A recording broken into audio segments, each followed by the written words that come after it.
That's it, man. Game over, man. It's game over. No tears, please. It's a waste of good suffering. Fairly alarmed here.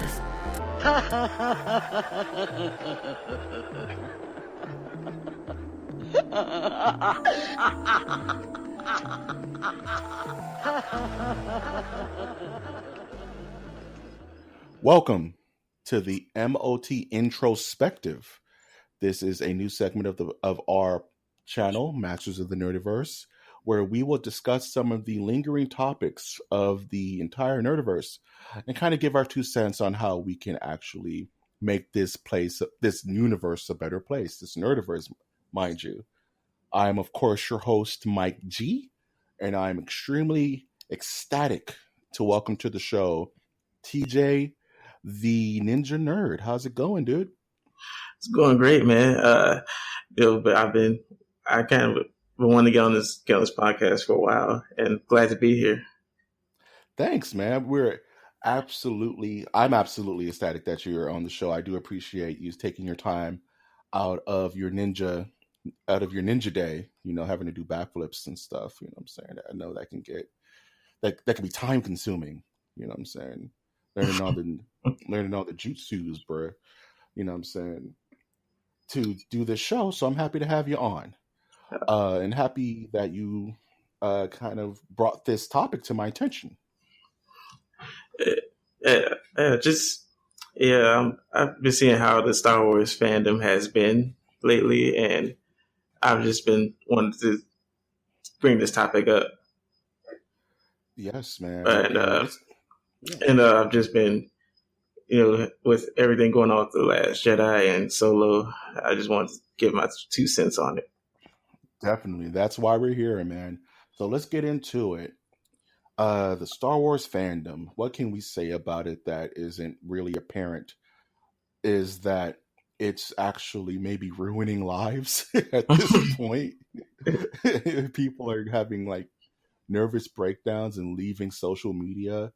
And how do you fix a problem like this? How would you suggest? One, what was your first introduction to Star Wars? How did you get into this fandom yourself?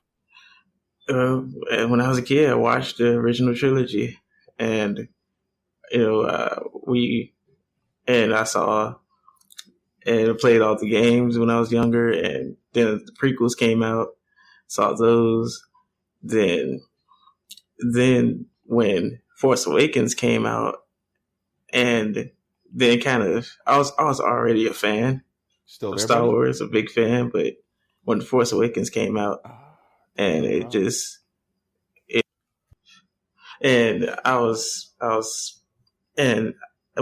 Force Awakens came out, it just kind of reunited my fandom of Star Wars, and yeah. And then Rogue One came, then Last Jedi, then we started. Then they started announcing that they were going to do, it's basically solo movies where it focused on characters from the Star Wars universe. Right.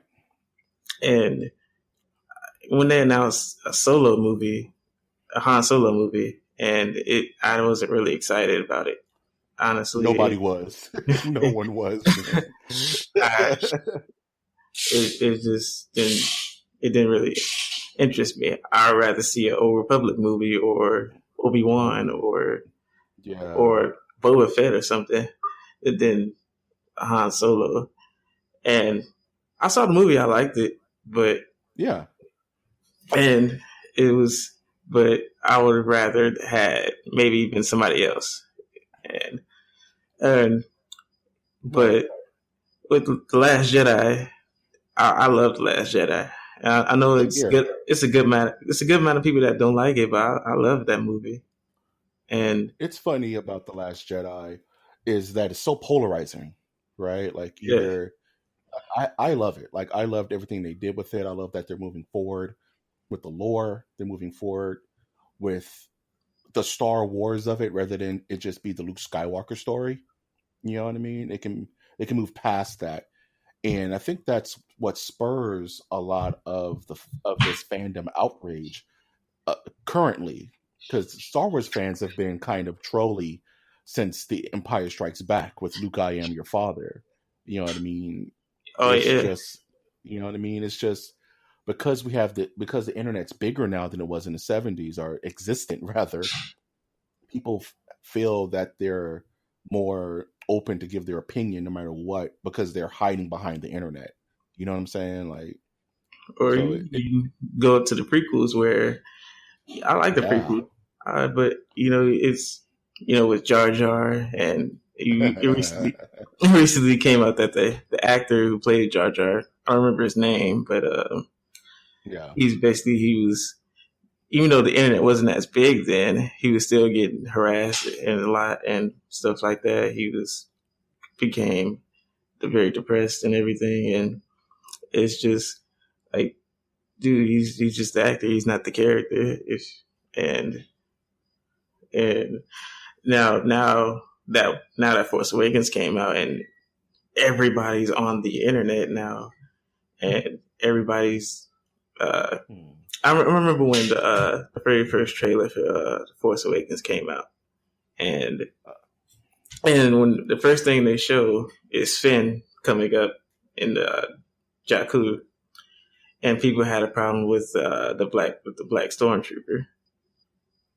Yeah, man. The Force Awakens trailer was kind of worrying how much people were so negative towards the first face you see is of a minority of African American descent. You know, everybody was so angry, and not to mention that the same character was holding a lightsaber. You know what I mean? Yeah, And I don't remember them being so angry when Samuel Jackson was Mace Windu. You know what I'm saying? Maybe it's because the internet wasn't so big and not so many people had a big voice about it. But what do we do with a fan base like this? Like, how do you feel that we can actually fix this amongst the internet that is so wild west? Anybody can really say what they want and threaten how they want. well, not everybody who's disliking Star Wars now is because of racist reasons or anything True. like that. And well, I remember at Comic Con this past year, they announced they're bringing Clone Wars back, Yeah. and I remember it's the reaction to that was great. Like, it was just all the fans just coming together over this, and because we all love this show so much, and Right. Yeah. and we and a lot of people aren't like the idea of these solo movies or these character movies that they're apparently going to be doing, and with the I think with how Solo is doing right now, and they get bombed at the box office, I think. Yeah. Yeah. And Bombed hard. yeah, with the sort of polarizing nature of The Last Jedi, I think that what now, as far as people who, let me say this, as far as the people who didn't like Star Wars for racist reasons, There's nothing much you can do with that. yeah, it's not There's much nothing much you can do with that. they're going to be mad no matter what. You know what I'm saying? These are the same people who were mad that Lawrence Fishburne was playing Perry White. You know what I'm saying? A Man of Steel. You know, just because it's a black actor taking over a traditionally white role. Right? You can't really fight that because unfortunately, people are going to be racist. That's just how it is. You know what I mean? I think one way you can fix the fandom, not the racist people, but that the people just aren't big fans of Star Wars right now. And I think if Episode 9 comes out and it's just as good or even better than The Force Awakens, Yeah. I think people will sort of, I guess, come back. It's like a better word, come back to it. That's a good point. I think that if they kind of bring back that nostalgia that The Force Awakens awoke in people, you know what I mean? It will turn the tide better in their favor. And I also think it's a bit of Star Wars fatigue. That's why a lot of people didn't really go see Solo.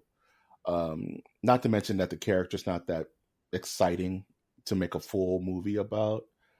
That being said, I do think if they spaced out these movies a bit more, make people miss it.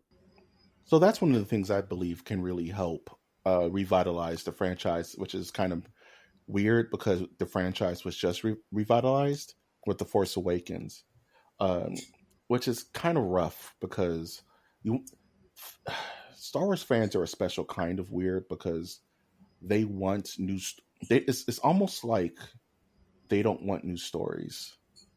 You know what I mean? Like they fight against aggressive change, and I think that's why The Last Jedi was so polarizing for people because it was aggressive change. You know, like major characters died. Not going to spoil anything here, but they kind of want what they know. They want Jedis, they want smugglers, they want space battles. But do you think that the fan base will be happy once we're allowed to be past that?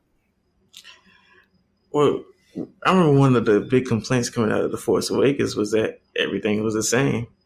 Exactly, Now we right? get into The Last Jedi, everything's too different now. Like, what do you want us to do? It's almost like they don't know what they want, right?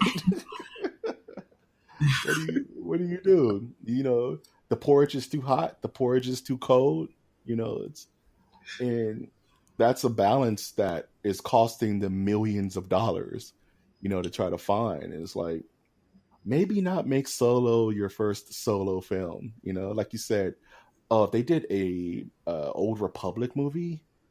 I did a podcast about my top 10 video games of all time, and Knights of the Old Republic's like my favorite Star Wars game, hands down. I just love Knights of the Old That's my Republic. favorite Star Wars game too. There you go, man. And if they did that movie, I would be first seat, popcorn ready to go. You know, or even Boba Fett, or even an Obi-Wan movie, or even I would just like a young Yoda movie or something, you know? But you got to get fans excited, and Star Wars is so the same that doing it every year without mixing it up, people are going to get bored.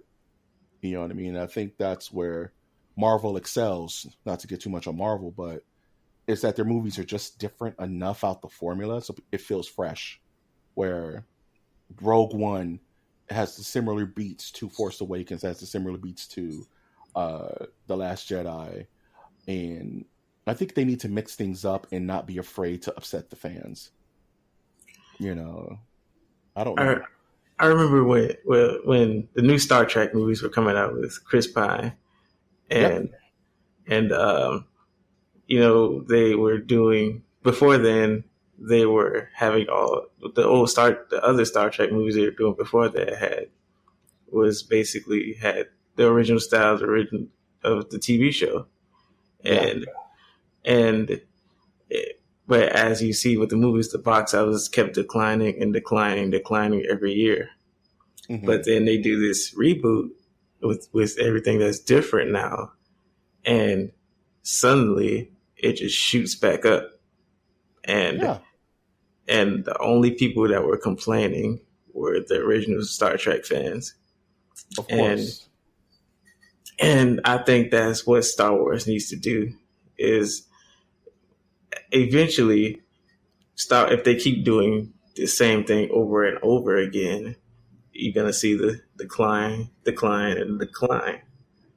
And well, yes, it may not, I guess it may not be, what's the word I'm looking for? It may not be a sudden, I guess. Like a sudden shift. Yeah. You know what I mean? Yeah. Like with the reboot of Star Trek, but over time, it's not gonna just go straight down if you keep doing it the same. Exactly, and someone's gonna be mad, right? Like that's with any hyper popular product. You know what I mean? Someone's gonna not be completely happy with it, and the funny thing about the Star Trek movies, the J.J. Abrams Star Trek movies, mind you, is that they try to do the best of both worlds, kind of saying, oh no, old Star Wars fans, your universe still exists, but we just created this new one for new Star Trek fans. You know what I mean? Because that was kind of the whole crux of the first reboot movie is that the old Spock went to a different, I guess, timeline to this new timeline. And Star Wars tried to do that with The Force Awakens, with here's Rey and Finn and BB-8 and all these new characters, but still pay homage to the older heads like Han Solo and Princess Leia and in The Last Jedi, Luke Skywalker. So you can't make everyone happy, So at the same time, you kind of have to play. It's a funky balance, you know what I mean? And with The Force Awakens, I do think that they needed to keep it the same for that particular movie because we're getting back into Star Wars, and the prequels weren't as favorable, and it put a bad taste in people's mouths. And I think they need to remind people that we're back home again. This Exactly. is that we know and love. Exactly. It's like you were mentioning the prequels. It took like almost 10, 20 years for the prequels to get out of people's system. You know what I mean? And because the backlash was so aggressive that Lucasfilm didn't know what to do with it. They were like, "What? We're just trying to make films here. We don't even want to touch 7, 8, and 9 right now." And the property was stagnant until Disney bought Star Wars because it was dirt cheap because it wasn't making any money. Well, not dirt cheap; it was like billions of dollars, but in comparison. And they said, "Okay, this is what we're going to do. We're going to just remind everyone on how awesome Star Wars is, right? We're going to give them the good feels: Millennium Falcon flying towards the screen, star battles, lightsabers, the whole deal." And what the Last Jedi did with Rian Johnson was like, okay, we've placated to you. We gave you your dessert first. Now here's this big ass steak, of new content that you're gonna have to choke down. I hope you're ready. And fans just weren't having it. The Last Jedi brought ideas of no Jedi, okay, no Empire, okay. No Resistance. We're getting mad now.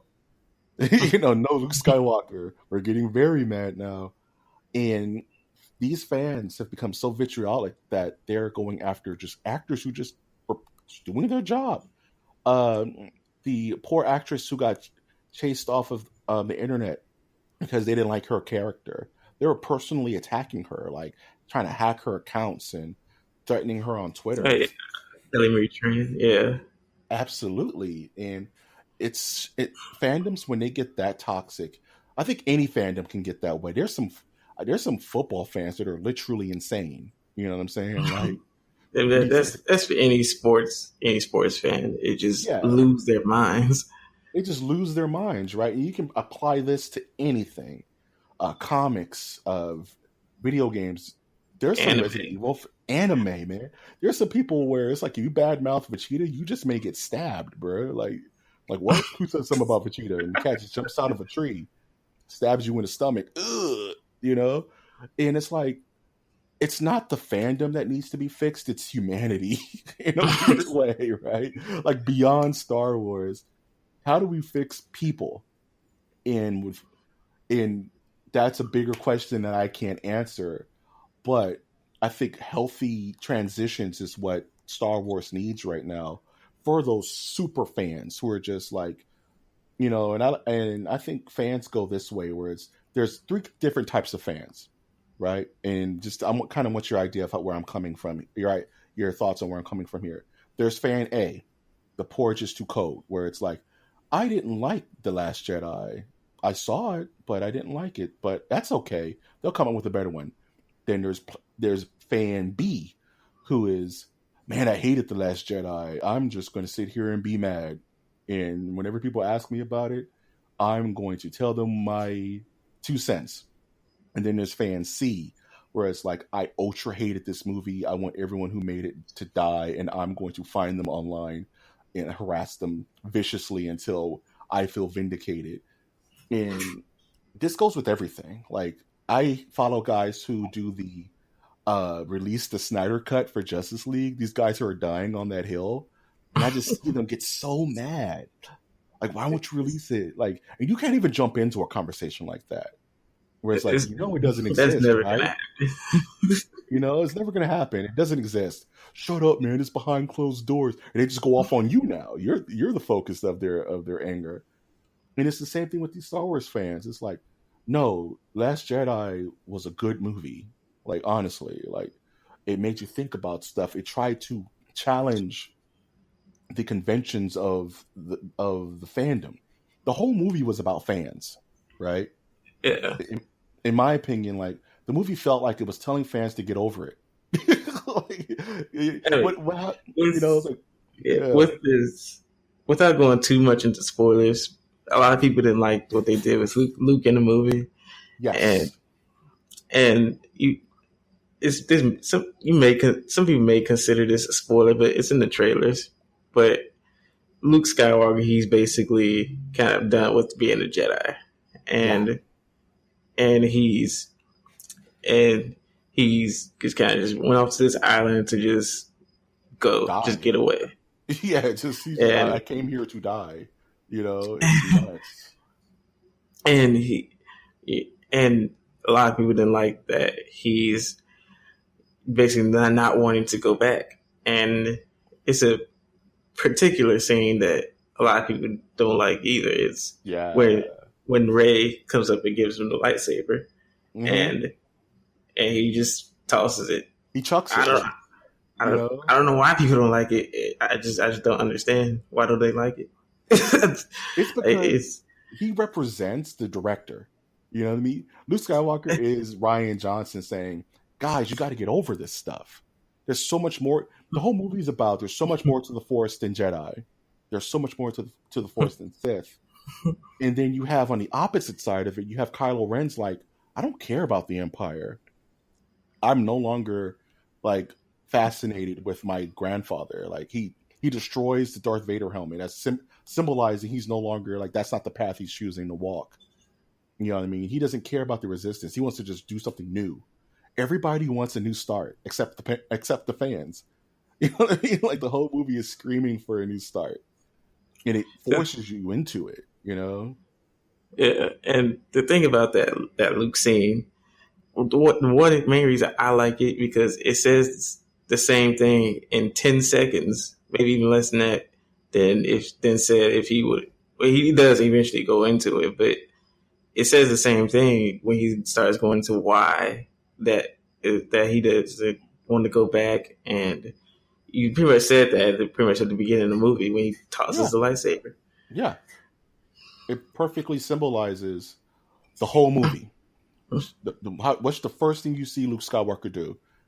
Rey gives him the lightsaber. He looks at it and just tosses it over a mountain. You know what I mean? Like, what? And I laughed. I laughed at that scene. Like, okay, I like what they're doing. They're thumbing their nose at convention because what does Yoda do in Empire Strikes Back when Luke comes to find him? He messes with him. You know what I mean? He acts like some old feeble creature, and Luke's looking for this badass Jedi master, and this happens to be the small little gremlin. But Luke is like, Jedi and Sith have done nothing to help this galaxy. Like, they've actually made things worse in almost every situation. You know, like, it's setting up really bad expectations for people who actually have to live in these worlds and think that these gods among men with powers and lightsabers can just, complete their battles for them. And he's like, no, this needs to stop. You know what I mean? Like, we need to move past this. And not to get into much spoilers for The Last Jedi, even when he has a scene with a certain person, they explain that everything that the characters need to know aren't bottled in Jedi lore. They already know it. You know what I mean? They can move past it. They can grow from it. And your angry fan is like, no, Jedi's forever. There's actually religions based on the Jedi Order, like real life ones. Like, there's ordained. They call it like Jediism or something. Yeah, Jediism. I'm like, oh man, am I that big of a fan to where I'm like, when my son is born, I'm gonna make him wear weighted clothing.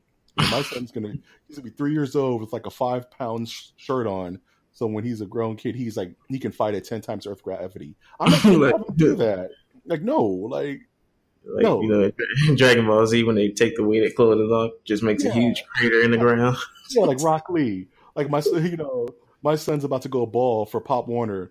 He takes off his weights and they crush the ground. That's child abuse, man. No, it's the same thought process. Like this is fiction, guys. Like this is storytelling. This is lore.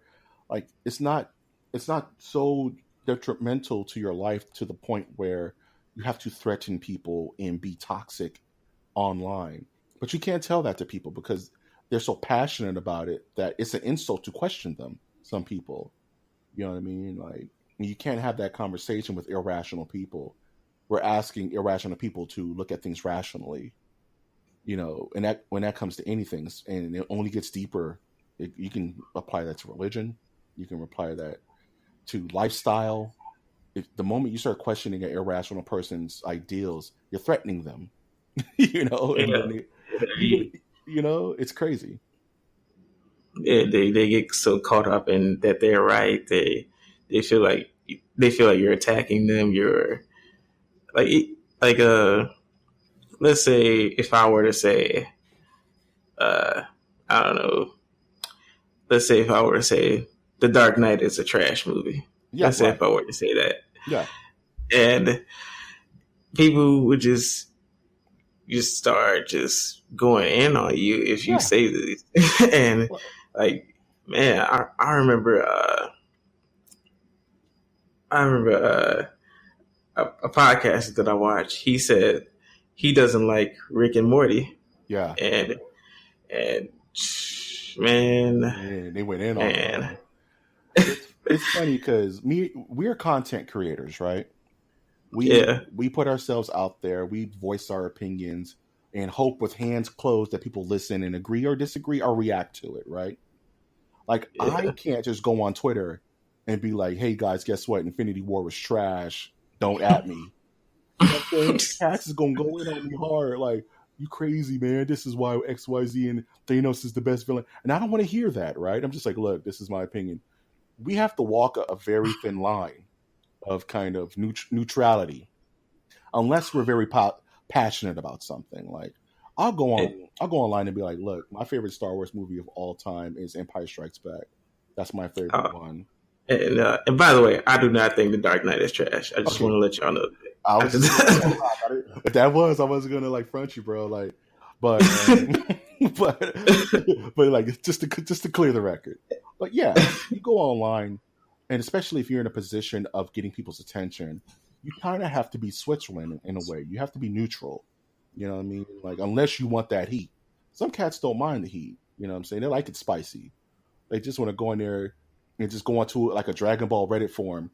Hey, all caps. Guess what? Gohan is trash. And then you just see people go in like, oh no, this is why, in like a 5-page, Iliad, a story on why Gohan's the best. It's like, you kind of have to protect yourself or brace yourself for what's going to happen. You know what I mean? In worse situations are the people who actually have to be these characters. You know what I mean? Like Harrison Ford is old enough. He don't care. He don't give a shit. He's just like, all right, come at me.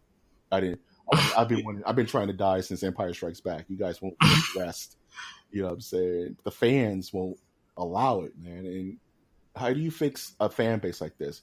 I say the way I would fix it is a bit drastic. I would just scorch earth the entire franchise.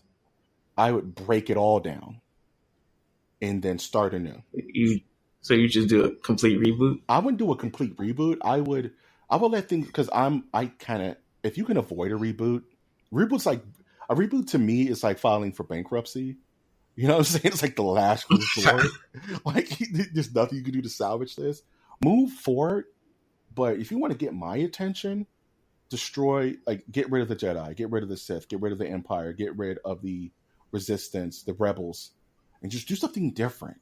You want Star Wars is such a macro name that you can make anything about it. You know what I mean? You can have a whole different sect of Force users, a universe apart that work it a completely different way. If you want to get rid of all those toxic fans, and just have them hate it, have them disappear. The only way you get rid of vermin is to bomb the entire house, right? Yeah. That's the way I would do it. Like that's why I liked the Last Jedi so much. It's because it's not because it's like, oh man, I hate Jedi or I hate the Sith. I love the Jedi, man. Like every time I played the Old Republic, I went Jedi every time, and I just did Sith so I can get the achievement. But I just want something different, man. I want something fresh. And if it is Jedi, tell a different story, man. Like I'm so done with. That's why I want Old Republic, so we can do something different. Because I want to see the army of Jedi versus the army of the Sith. Right. I want to see Darth Revan. You know what I'm saying, and like Darth Sidious and the Jedi Order on Dantooine. There's so much you can do with that. You know what I mean? And it's just decisions. It's like, do they own the rights to that? There's a lot of things that, and it's like Disney, since they bought Star Wars, have been very, very adamant on not doing anything that predates the trilogy. May it be the expanded universe or any of the games. They killed the Force Unleashed, which I unironically love the Force Unleashed games with Star Killer. I love those games. Man, they're so dope, man. When he pulls down the Star Destroyer with the Force, this is so real. And you get to control it, and like you can pull it down. Okay, this is not the Force Unleashed podcast. I apologize. That's a dope game, though. That one's doji, too. But I guess it really depends on the decision makers at Disney / Star Wars, LucasArts, on how they want to move forward. Because the franchise is not in a good place right now. You know what I mean? It's just not. Like, a Star Wars movie has never bombed. Even the prequels that people didn't generally like made a lot of money. You know what I mean? Oh yeah, people went out and saw them. But to have a Star Wars movie with a high budget and high promotions and Han Solo cups and all types of crazy stuff, to bomb, like legit bomb, it's frightening for that franchise, because it's like a wake up call. Like, okay, guys, we need to start doing things different, because apparently we're losing the audience. Why are we losing the audience? You know what I mean? Go from there. I think Star Wars is kind of going through something similar to what DC is going through right now. Yeah. And I've liked all the DC movies that have come out, but I do realize that they need to change what they're doing, because it's not, I guess it's not working right now. Yeah. And they need to change the narrative. They at Comic-Con this past like a week or two ago, they put out those Aquaman and Shazam trailers, and right, it got everybody talking about how good it looks. Yeah, and it's, I think that when they put out the trailer for episode 9, I think that's what they need to do. It needs to change the narrative of Star Wars. Yeah. It needs to, get people talking and be really excited about Star Wars again. It needs to knock people's socks off, man. It needs to make people feel that warm fuzzy again. You know what I mean? Like, we need to see Luke in the trailer. We need to see. Honestly, I would love if they did a big time jump. You know what I mean? Let it be like 10 years in the future. You know what I'm saying? No, that's not going to work, because happen, man. I know it's super not going to happen. But that's what I want. I want it to be like Rey is already like super trained up. We ain't got to go through her being like a Padawan. You know what I'm saying? Like, the Resistance has rebuilt itself. That's what I want. But I'm a weird Star Wars fan. Another thing that is divided the people on whether or not they should bring back, or whether or not they should recast Carrie Fisher for episode 9. And it's become, or now they've announced that they're going to use old footage of her. Yeah, of Carrie. And they've announced that, and I think that kind of pleases both sides of it. Yeah. And I think that because, that it gets people satisfied that wants to.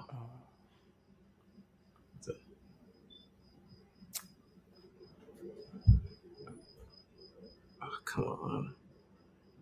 Okay, you can pick up where you left off. That's no problem. I'll edit it out because you're I going. can pick them now. A little bit.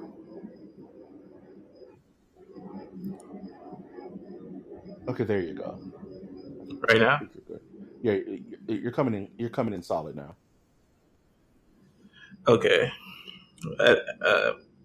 With Carrie Fisher and her being in this movie now, it kind of satisfies both sides. It's with the people that wanted her to stay, wanted her to be, didn't want her to be recast, and it kind of satisfies both.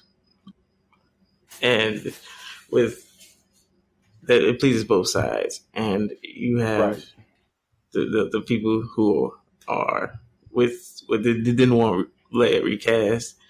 They're satisfied, and you have the people who did want to recast, but now that Carrie Fisher can be there, they're satisfied, and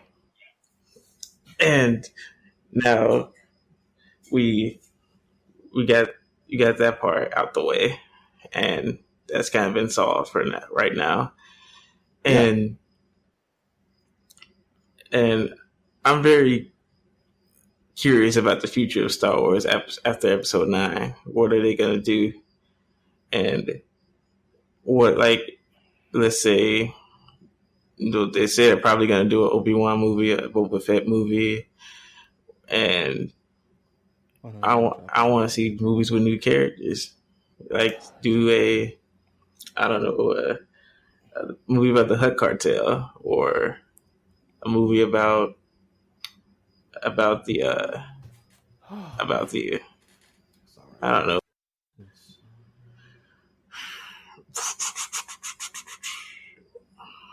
About the origin of the Sith, or we could do a movie about the very first Jedi, or something like that. Yeah, man. If I was to say kind of what the future of Star Wars is, I did hear that Rian Johnson is going to be doing the whole trilogy, the whole next trilogy by himself, and that it's going to be different. It's going to be based on different things. It may not even be based on Rey and Finn, from what we're hearing. Yeah, Rian Johnson's trilogy. It's not going to be 10, 11, 12. It's going to be a new, it's completely different thing. Yeah, man. So we'll have to see. A lot of people have been speculating that it's maybe Old Republic, and man, don't get my hopes up, man. Like, I don't even know how to act. I'll be showing up in Jedi robes myself. Damn it, I'll be ready to go. So, in short, if you had to give your elevator pitch on how to fix Star Wars, not even fix Star Wars, but how to appease Star Wars fans, what would your quick pitch be on how to appease Star Wars fans? Well, first of all, you gotta come out with Episode 9 and have it be a fantastic movie. That's the first thing, and then after that, they say they're doing Boba Fett, Obi-Wan, and probably some other characters that we know. And while I am excited for Obi-Wan and the Boba Fett movie, I think they need to start doing some characters I'm just saying, like, do some movies about characters what we don't know, like with Rogue One. While it's set in a time period that we know, it's about a whole new set of characters, and I think that we need to see more stuff like that in Star Wars. Like, I don't know, do a movie about the origin of the Rule of Two, or do a movie about the Hutt Cartel, or or do a movie about. I remember I always had an idea about how you can do a Boba Fett movie. Is you can do basically where these group of bounty hunters. They're going after something, and Boba Fett is a part of it. And that's one way you could do it. Yeah, man. The future of Star Wars is bright, depending on how they handle it. Like you said, they can do a lot of individual movies about the Rule of Two. They can definitely do movies about the Hutt cartel. Uh, they were going to make that one video game about all the Hutt cartel stuff, but they canceled it. So mad about that. But fans need to be lulled back into a sense of security, and then hopefully they can mature and be able to handle the new stuff that's coming down the pipe. Um, and I think that's a good place where we can actually end this conversation, end the topic on how can we help fans, how can Star Wars fans be better to the community. It's like how it's pretty much what we've been kind of going over. So where can we find you, TJ? You can find me on my YouTube channel called TJ the Ninja Nerd. I talk about comic book movies, Star Wars, Dragon Ball Z, video games, some other anime as well. And you can find me on Twitter at SupTerrence. And you can, and I talk basically give updates on my channel about give my first thoughts on big news that's dropped and everything. Yeah. And sometimes I post art I've done on there. Yeah, man, you killing it. Yeah, bro. I saw some of your art earlier. I was like, yo, man. Rick one. Yeah, man, that Rick one was slick, bro. So definitely you had to like that one. And as always, if you like this show, if you want to contribute to our channel monetarily, you can always visit us at mastersofthenerdiversecast.com, where you can listen to all prior episodes from our podcast, and you can join our Patreon with a very low $5 foot long amount of $5 a month. You can actually get some of our exclusive content, art tutorials by yours truly, Mike G, and some of our other reviews and top tens. I want to thank you again, TJ, for being on our show. Man, this has been amazing. Thank you for having me. Absolutely, man. We definitely got to rap about some other stuff. Got to have those convos. And I will always ask you, as our faithful listeners, thank you so much for listening. Please remember to like, comment, and subscribe onto however you're listening to our show. May that be through iTunes, Stitcher, Spreaker, SoundCloud, YouTube, or iHeartRadio. And I will definitely thank you and ask you to always look towards the skies. Look towards the skis.